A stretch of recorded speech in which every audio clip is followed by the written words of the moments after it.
चीन ताइवान में भी युद्ध जैसे हालात बनेंगे। तो मैम आपको क्या लगता है सच में ऐसा 2025 है, इतनी सारी घटनाएं हुई हैं यहाँ पे, तो क्या सच में 2025 एक नेगेटिव साल है? ऑपरेशन सिंदूर जो पीछे हुआ एक बार पार्ट 2 में फिर से होगा। मैंने खाटू श्याम बाबा के साक्षात दर्शन किए।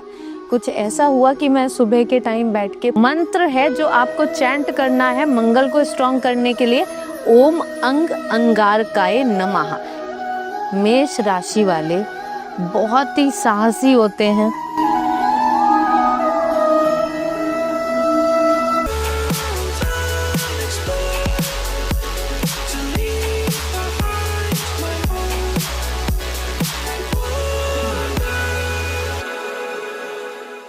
सो हेलो एवरीवन, मेरा नाम है आयुष राय और मैं हूँ टॉक विद फील का फाउंडर। जैसा कि आप सभी लोग जानते हैं कि हमारे पॉडकास्ट में काफ़ी तरीके के लोग आ रहे हैं, लाइक एंटरप्रेन्योरशिप वाले, बिजनेसमैन, एस्ट्रोलॉजर, न्यूरोलॉजर।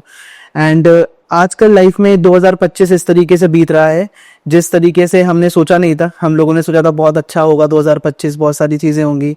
तो आगे आने वाले 6 महीने कैसे रहने वाले हैं और हमारी लाइफ में जितनी भी प्रॉब्लम्स होती हैं उन सब से हमें कैसे टैकल करना चाहिए या फिर उसकी रेमेडीज़ क्या हो सकती हैं, तो आज मैं अपने स्पेशल गेस्ट से पूछूंगा जिसके 5000 प्लस हैप्पी कस्टमर्स हैं और वो वास्तु एक्सपर्ट हैं, एस्ट्रोलॉजर हैं। सो वेलकम सोनल मैम, कैसा लगा आपको हमारे शो में आकर? थैंक यू सो मच, मुझे बहुत अच्छा लग रहा है और थैंक यू सो मच यहाँ पे मुझे इनवाइट करने के लिए। और आज हमारे बहुत सारे क्वेश्चंस हैं जिसके बिल्कुल।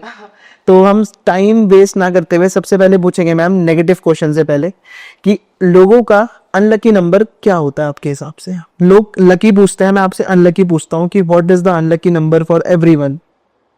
अगर हम एक कॉमन नंबर की बात करें तो मैं अपने क्लाइंट्स को सजेस्ट करती हूँ 4, 7 एंड 8, ऑल्सो 9। अब उसका रीजन मैं बताती हूँ। 4 नंबर डिनोट करता है राहु, 7 नंबर डिनोट करता है केतु, 9 नंबर डिनोट करता है मंगल। मंगल मतलब दंगल। जहां भी गाड़ियों में आप देख लोगे 9 number, 4, 7 and 8 number denotes Saturn, Shanidev. तो जहां भी गाड़ियों में ये नंबर्स आ जाते हैं उन गाड़ियों के आप देखोगे एक्सीडेंट्स बहुत होते हैं। जिनका हाउस नंबर का टोटल इन नंबर्स पे आ रहा होगा, ऐसे लोग अपनी लाइफ में परेशानियां झेलते हैं। मैं ये नहीं कह रही कि सबके राहु केतु मंगल या फिर शनिदेव खराब हैं या होंगे, लेकिन जहां ये नंबर मल्टीप्लाई होते हैं अपना इफेक्ट जरूर दिखाते हैं। या तो आप ओवर थिंकर बन जाओगे या आप हद से ज्यादा हार्ड वर्क करने लग जाओगे। मतलब एक जो कॉमन पर्सन है उससे आप ज्यादा अपनी हार्ड वर्किंग खुद ही बढ़ा रहे हो। और लकी मैम नंबर क्या हो सकता है? लकी नंबर्स क्या हो सकते हैं? जो कॉमन लकी नंबर्स हैं जो मैं सजेस्ट करती हूँ, अपने वीडियोस में ज्यादातर बोलती हूँ, वो 1, 3, 5 एंड 6। अब 3 नंबर को बहुत लोग ऑस्पिशियस नहीं मानते, लेकिन 3 तिगाड़े काम भी, लेकिन 3 नंबर बहुत अच्छा होता है। अगर आपकी कोई भी ऐसा काम है जो पॉडकास्ट से रिलेटेड है, कंसल्टेशन से रिलेटेड है, आप किसी भी फील्ड में कंसल्टेंट हो, आप 3 नंबर को आंखें बंद करके चूज करो। ये कभी भी नेगेटिव रिजल्ट नहीं देता। हमारे बैक ऑफ द माइंड में ये बचपन से फीड कर दिया जाता है कि 3 नंबर, 3 तिगाड़ा काम बिगाड़ा, है ना, बचपन में बोलते ना। तो वो एक फीड हो गया तो आपके सबकॉन्शियस माइंड में जो चीज चली गई वो ना होते हुए भी होने लग जाएगी, इसलिए ऐसा होता है। पॉडकास्ट पे आने से पहले आपने जैसे मेरी डेट ऑफ बर्थ पूछी थी, तो आप बताओ कि उसका रीजन क्या था और क्या मतलब कैसे हमारे को इफेक्ट करता है। मेरी जैसे 29 जून है मेरी डेट ऑफ बर्थ, तो उसमें क्या कुछ अगर आप बताना चाहो। 29 जून आगे ईयर 2001। अब आप देखोगे 29, 9 + 2 का टोटल आए 11, जो डिनोट करता है नंबर 2 को। 2 नंबर होता है मून, इट रिप्रेजेंट मून। और पूरी डेट ऑफ बर्थ का भी हम टोटल करेंगे, भाग्यांक और मूलांक हम जो निकालते हैं, तो पहले अपनी फर्स्ट 2 डिजिट या 1 डिजिट तो डेट ऑफ बर्थ की है वो लेते हैं, उसको हम बोलते हैं भाग्यांक। और पूरी डेट ऑफ बर्थ का टोटल आता है मूलांक। आपका लकी नंबर आपके खुद के अंदर छुपा है। जब एक बच्चा पैदा होता है तो जो ब्रह्मांड में जहां जो प्लैनेट्स होते हैं, जो नक्षत्र जहां होते हैं, वही आपकी कुंडली पे जेरोक्स कॉपी बन के आ जाते हैं। अब कोई बंदा कहता मैं एस्ट्रोलॉजी पे बिलीव नहीं करता। अब भाई तुम बिलीव नहीं करते हो तो ब्रह्मांड के प्लैनेट और नक्षत्र तुम्हारे पैदा होने ना होने से वो बदल नहीं जाएंगे, आप बिलीव करो ना करो। लेकिन जो solar system, astronomy is totally related to astrology. Okay, right.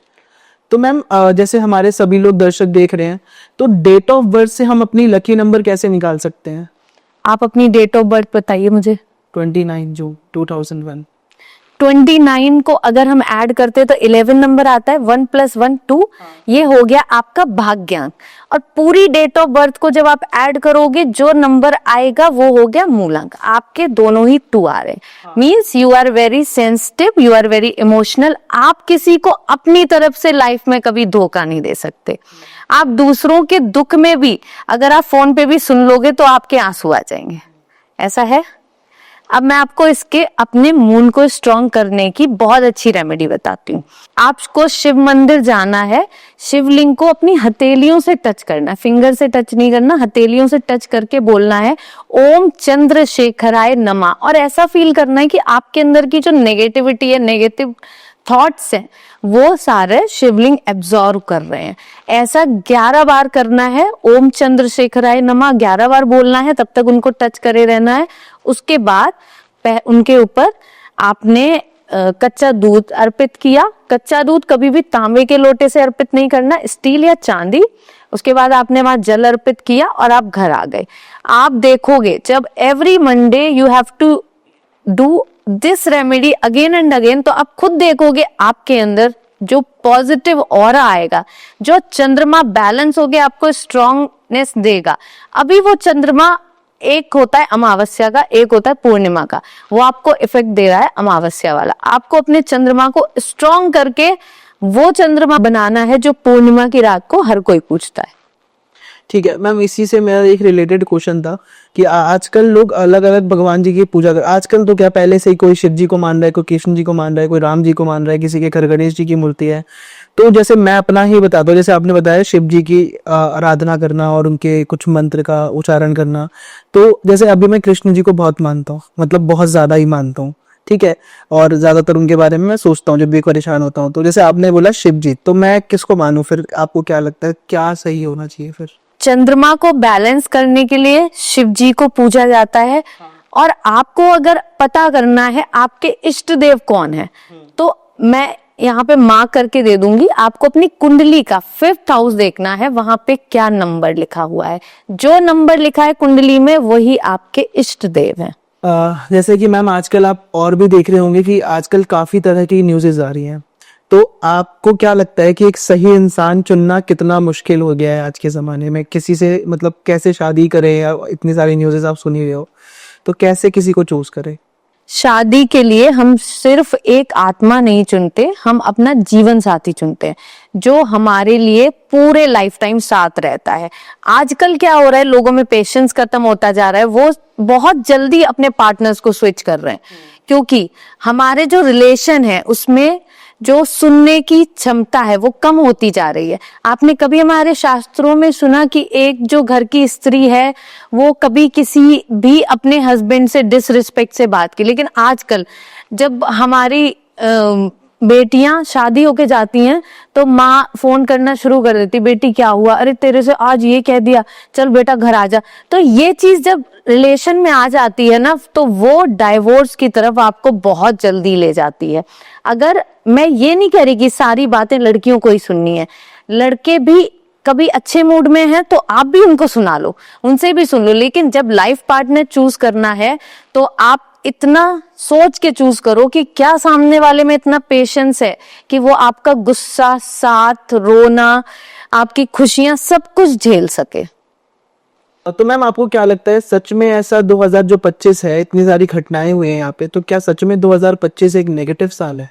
जब भी आएगा मंगल का साल तो वो पराक्रम लेके आता है। अब वो रिलेटेड टू कंट्री हो या रिलेटेड टू पर्सनल लाइफ हो, आप देखोगे हर जगह वार जैसे हालात बन रहे हैं। ऑपरेशन सिंदूर जो पीछे हुआ, एक बार पार्ट 2 में फिर से होगा। जो भारत पाकिस्तान के बीच में अभी यूक्रेन और रूस के जो हालात बन रहे हैं, ये काफी घातक हमलों में संभावित है कन्वर्ट हो जाए, और चीन ताइवान में भी युद्ध जैसे हालात बनेंगे। कॉमन पर्सन अपनी जॉब से बहुत ज्यादा परेशान हो जाएंगे, जॉब में स्ट्रेस और बहुत ज्यादा डोमिनेंस देखना पड़ सकता है। हर कोई ये चाहेगा कि मैं जॉब छोड़ के अपना बिजनेस खुद का स्टार्ट करूं, लेकिन ये सही साल नहीं है आपके नए बिजनेस स्टार्ट करने का। तो जैसे कि जिन लोगों ने 2025 में अपना बिजनेस स्टार्ट करने की सोचा है, तो उनके लिए कुछ रेमेडी आप बताना चाहो अगर आपने ये सोचा है कि 2025 में आप अपना बिजनेस स्टार्ट करो, तो आपकी कुंडली में मंगल बहुत स्ट्रॉन्ग प्लेसमेंट उनका होना चाहिए। अगर मंगल स्ट्रॉन्ग प्लेस नहीं है, आप उनको मंत्र चैंटिंग करके स्ट्रॉन्ग कर सकते हो। और अगर आपको अंदर से एक फीलिंग नहीं आ रही कि मेरे को इस साल करना चाहिए, तो आप नेक्स्ट ईयर से डेफिनेटली कर सकते हैं। मंत्र है जो आपको चैंट करना है मंगल को स्ट्रॉन्ग करने के लिए, ओम अंग अंगारकाय नमः। ये सुबह 9 बजे से पहले आप कर सकते हैं 108 बार डेली। एंड मैम, जैसे मैं अभी सुन भी रहा था कि जैसे जो साल होते हैं, जो ईयर्स होते हैं हमारे, वो मतलब बीच में से कुछ ऐसे साल जो गायब कर दिए गए थे हिस्ट्री में या मतलब इतिहास में, तो क्या सच है इसमें? आपको क्या लगता है, कुछ ऐसा सच भी है? बिल्कुल, ये बात बिल्कुल सच है। मैंने भी ऐसी बहुत सारी वीडियोस देखी। हमारे जो सनातन धर्म के साथ शुरू से ही बहुत ज्यादा छेड़छाड़ चलती आ रही है। हमारे जो ये साल हैं और जो पहले गायब किए गए थे, ये घटना बिल्कुल सच्ची है। और अगर इसको रिवाइज किया जाता है, तो मैं ये समझती हूँ कि इंग्लिश कैलेंडर पे जो हम जी रहे हैं वो कन्वर्ट हो जाएगा हिंदी कैलेंडर में। क्योंकि आजकल मतलब मैंने काफी ऐसा सुना भी है मैम कि जो पुराना ऐसा कुछ मतलब वो रिवाइज हो रहा है सारा कुछ ना, कि जो वर्ल्ड वॉर हुई थी, अभी जैसे वर्ल्ड वॉर की चीज बढ़ रही है आगे काफी, और फिर से वो रिवाइज हो रहा है। लाइक कोविड काल में उस टाइम पे मतलब आई थिंक 1941 में जो पहला हुआ था, फिर वो वापस अभी हो रहा है। तो ये क्या सच में ऐसी वास्तु है, कुछ ऐसा एस्ट्रोलॉजी कुछ ऐसा होता है कि वो वापस से रिवाइज हो रहा है? History repeats everything. आप जो कर्म करते हो, जैसे इस जन्म में किसी ने कर्म किए, कोई ये सोच रहा है कि मैं गलत कर्म करके बच जाऊंगा, तो आप खुद से बच सकते हो, ईश्वर से नहीं बच सकते। ऐसे ही टाइम मशीन का सिस्टम है। जब आप डीप मेडिटेशन में जाते हो, तो आप एक टाइम के बाद मेडिटेशन करते करते इतना डीप चले जाते हो कि लास्ट बर्थ में आप क्या थे, और कई ज्यादा, यहाँ तक कि आप पिछले 10 साल का भी खुद देख सकते हो मेडिटेशन में जाके कि आप क्या थे और आपने वहां किस तरह के कर्म किए जिससे आपको इस जन्म में वो भुगतना पड़ सकता है। क्या हमें पता चल सकता है कि हम पिछले जन्म में क्या थे या अगले जन्म में क्या होंगे? अगर आप खुद ये सब जानना चाहते हैं, तो उसके लिए सबसे पहले आपको मांस, मदिरा ये सब छोड़ना पड़ेगा और आपको मेडिटेशन करना शुरू करना पड़ेगा। आप जितने ईश्वर से ज्यादा कनेक्टेड होंगे, उतनी जल्दी आप डीप मेडिटेशन स्टेज में चले जाएंगे। और जितना आप कम होंगे, उतना ज्यादा आपको टाइम लगेगा। लेकिन हाँ, एक टाइम के बाद वो पल जरूर आता है जब आप डीप मेडिटेटिव स्टेट में जाके खुद देख सकते हो कि आप लास्ट बर्थ में कैसे और क्या कर्म करके आए हो, जिसका भुगतान आपको इस जन्म में करना पड़ रहा है। तो जैसे कि मैम काफी सुनते हैं कि पिछला कर्म जो होता है पिछले जन्म का, या इस कर्म में भी, इस जन्म में भी जो हम कर्म कर रहे हैं वो अभी मिल जाता है, या फिर मतलब दो चीजें होती हैं, या तो पिछले जन्म का मिलता है या तो इस जन्म में जो आप गलत काम कर रहे हो वो इस जन्म में मिल जाता है। तो क्या सच है? मतलब जैसे जो छोटा बच्चा पैदा हुआ है, कभी वो हैंडीकैप्ड हो जाता है, या जो चीज हम इस जन्म में कर रहे हैं वो हम गलत कर देते हैं, शायद उस वजह से हमें उस कर्मों का नतीजा मिलता है। क्या सच है दोनों में? एक आपने तंत्र मंत्र के बारे में सुना होगा, तो एक मैं अपनी रियल लाइफ स्टोरी सुनाती हूँ क्लाइंट की। दो बहुत ही सुंदर और प्यारी दो बच्चियां एक फैमिली में उनका जन्म होता है, लेकिन उनपे स्टार्टिंग से ही इतना तंत्र मंत्र करा दिया जाता है कि पहले उनकी बड़ी बेटी सुसाइड करती है, उनकी मदर सुसाइड करती हैं, और उसके बाद जो छोटी बेटी होती है वो थोड़ी स्ट्रांग होती है और वो अपनी माँ के कहे शब्दों पे आगे चलती रहती है कि उन्होंने कहा था कि बेटा जो स्टेप हम ले रहे हैं तुम मत लेना। तंत्र मंत्र का प्रभाव, कोई अगर आपके लिए गलत करना चाह रहा है तो वो तब नहीं करेगा जब आपके बच्चे बड़े हो जाएंगे। अगर कोई प्रॉपर्टी के लिए करना चाह रहा है तो वो तब बिगिनिंग स्टेज से करेगा कि इनकी पूरी फैमिली खत्म हो जाए। मतलब आप प्लान्स देखो। और तांत्रिक जो होते हैं वो ग्रस्त जीवन के लोग नहीं होते। अब ग्रस्त जीवन वाले उन लोगों से कांटेक्ट करते हैं जो ये सब कर रहे होते हैं किसी का बुरा करने के लिए, लेकिन आप किसी का बुरा कर रहे हो, आप खुद से कर्म छुपा सकते हो, किसी और से नहीं छुपा सकते। तो उन लोगों के संग एक टाइम के बाद तो बुरा हो गया, उनकी आधी फैमिली खत्म हो गई, लेकिन वो बच्ची आज भी जिंदा है, उसको सारी प्रॉपर्टी उसके नाम पे आई, और जिन्होंने गलत किया था उनके साथ अभी भी गलत हो रहा है, और आगे जाके हम भी यही हैं और सारे लोग भी यही हैं कि वो लोग लिटरली मेरे सामने आके रो रहे थे। तो कभी किसी के संग मेरा हाथ जोड़ के निवेदन है, आप कभी इन सब चक्करों में ना पड़े, क्योंकि एक ग्रस्त जीवन वाला व्यक्ति बहुत कुछ खो देता है। इतने बड़े रिस्क ना लें। किसी का बुरा करने से पहले आपको 10 बार सोचना है, क्योंकि अगर आपने किसी के 100 रुपए भी रखे हैं तो आपको केवल इसलिए जन्म लेना पड़ेगा कि आप उनके उधारी चुका के और फिर वो अपना पूरा बही खाता बंद करके आओ।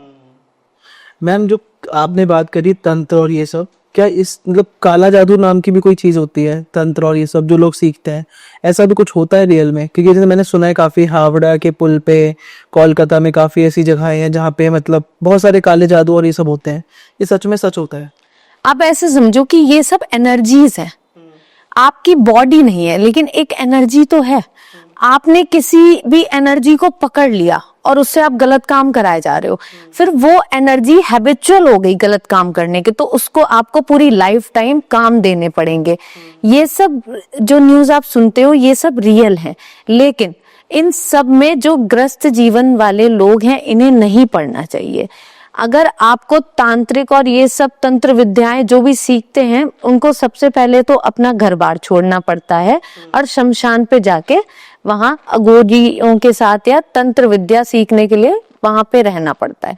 तो जो लोग भी ग्रस्त जीवन में रह के ये सब कर रहे हैं, उनकी या तो फैमिली बर्बाद हो जाएगी, या वो डाइवोर्स ले लेंगे, या आप देखोगे वो 4-4 अफेयर्स चला रहे हैं, मतलब जीवन उनका खराब ही रहता है। तो मैम, आपके हिसाब से कौन से भगवान सबसे ज्यादा पावरफुल है?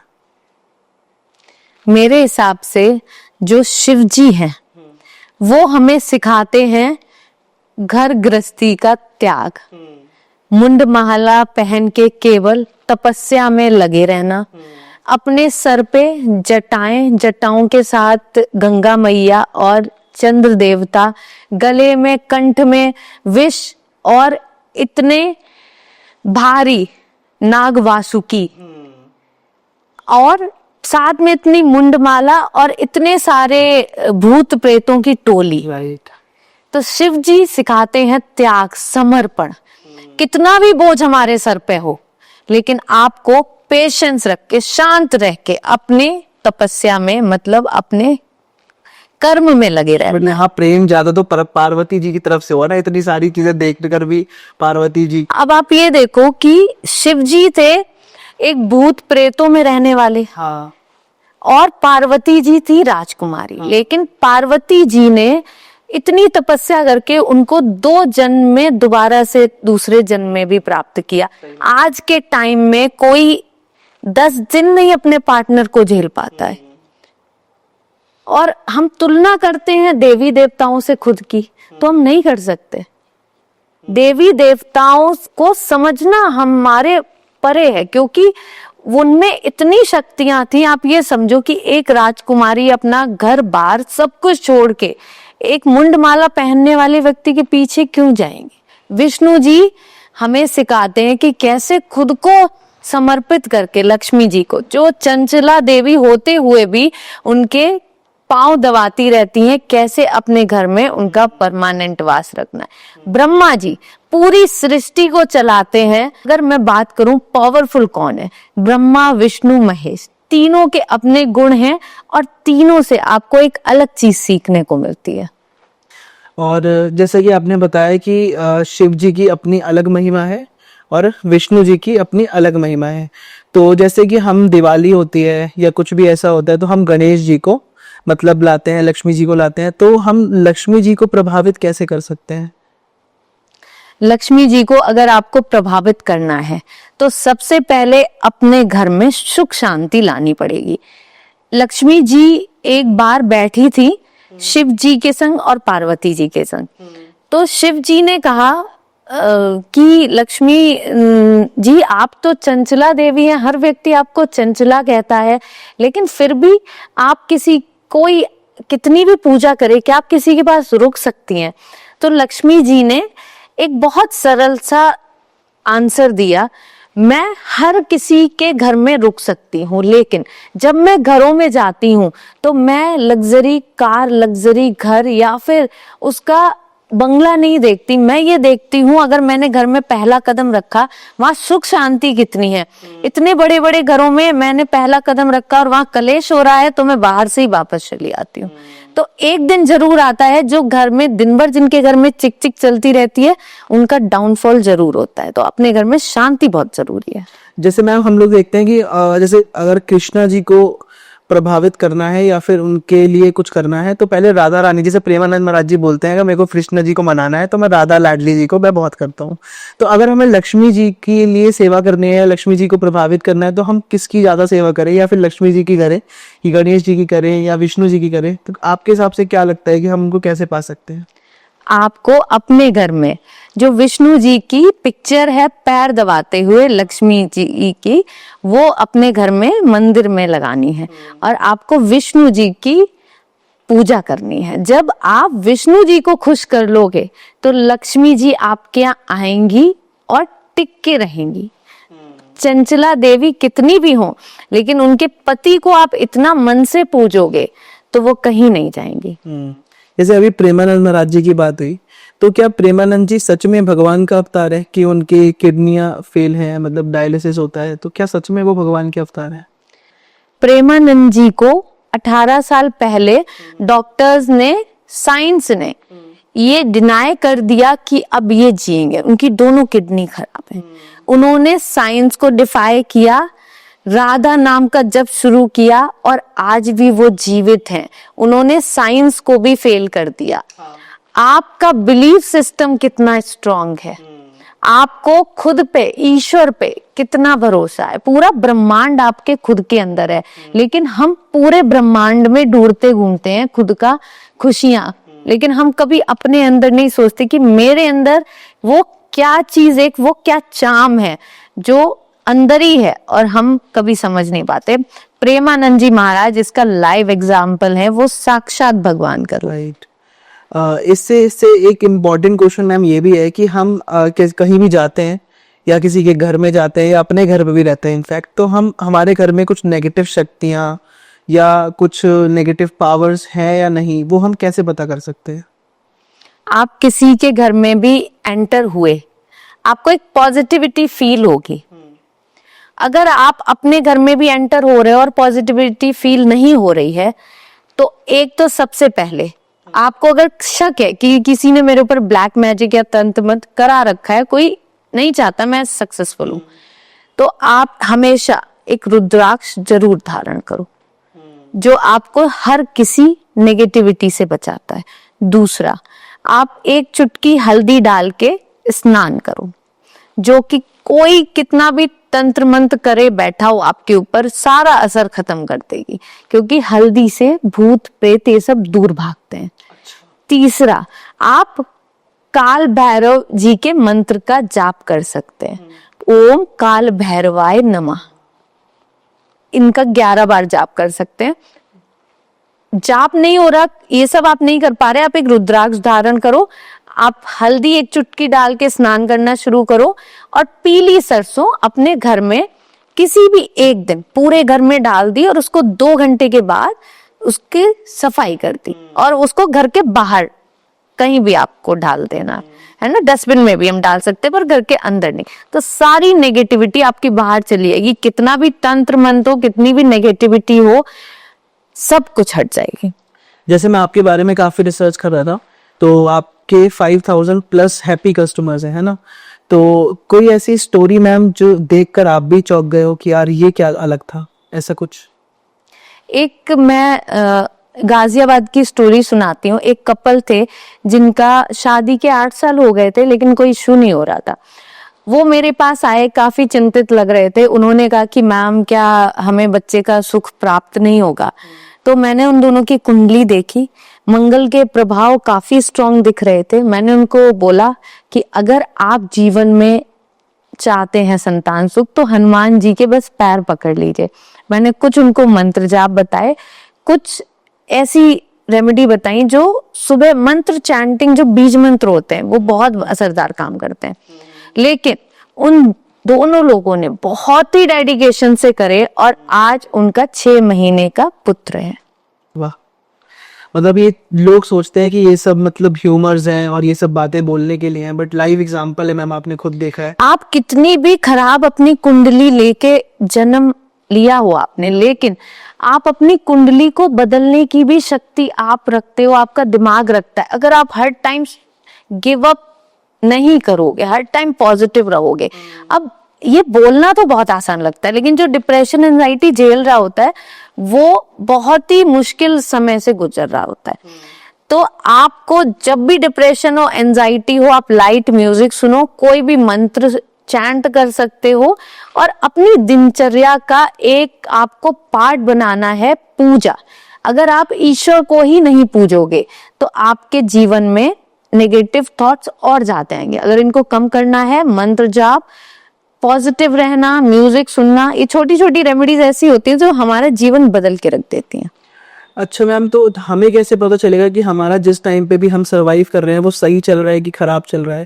क्योंकि हम ओवर थिंक तो करते जाते हैं और हर कोई आई थिंक ओवर थिंक आज के ज़माने में करता ही होगा फ्यूचर की सोच के। वहाँ से बाहर कैसे निकला जा सकता है? बहुत कम लोग होते हैं जो ओवर थिंकर होते हैं, हर कोई ओवर थिंकर नहीं होता। बहुत लोग प्रैक्टिकल होते हैं, उनको यही नहीं पता होता है कि मेरे को 1 घंटे बाद कहाँ जाना है, घर आए बैग पैक किया और निकल लिए। ऐसे भी बहुत लोग होते हैं। ओवर थिंकर जो होते हैं मतलब नेगेटिविटी या फिर कुछ प्लैनेट्स आपको गलत प्रभाव दे रहे हैं, तो उनकी रेमेडी बहुत जरूरी है। कुंडली दिखाना ही तक से सीमित नहीं है, घर का वास्तु और कुंडली जब दोनों एक साथ अलाइन होते हैं तो आपका जीवन बदल के रख देते हैं। तो आपके हिसाब से मतलब हमें कंसल्टेशन लेना इस टाइम पे बहुत जरूरी है? सही एस्ट्रोलॉजर से कंसल्टेशन लेना बहुत जरूरी है।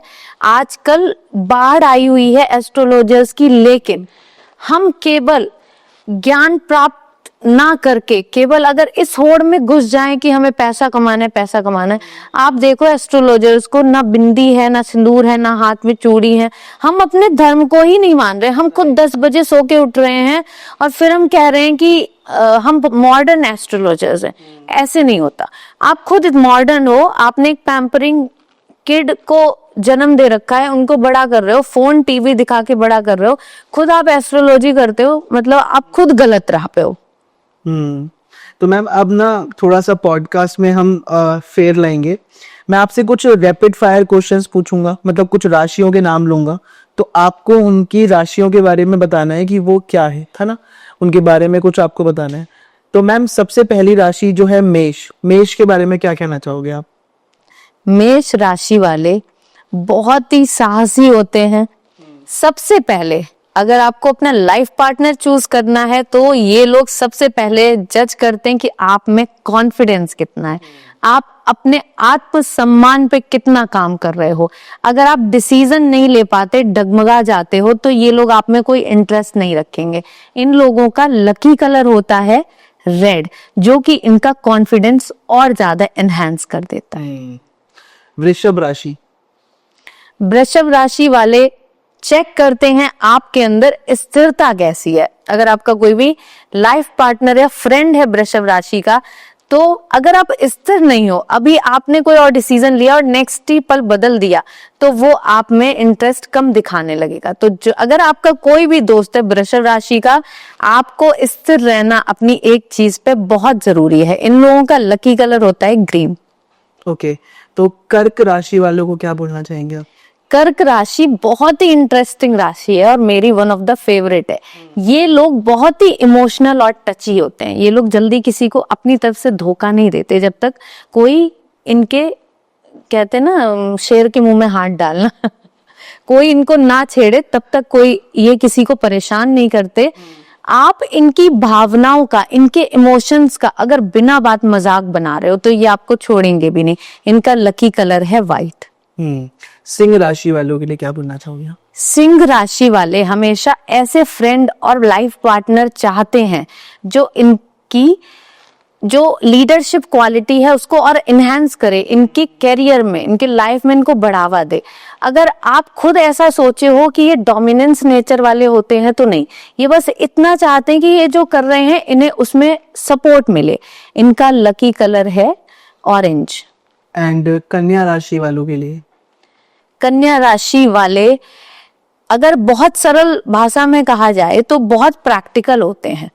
इन लोगों को डबल फेस्ड भी होते हैं, not in the negative sense. घर में बहुत खुश रहेंगे, बहुत चुलबुले होंगे और बाहर जाके काफी सीरियस हो जाते हैं। वाइस वर्सा भी हो सकता है, इस तरह से डबल फेस होते हैं।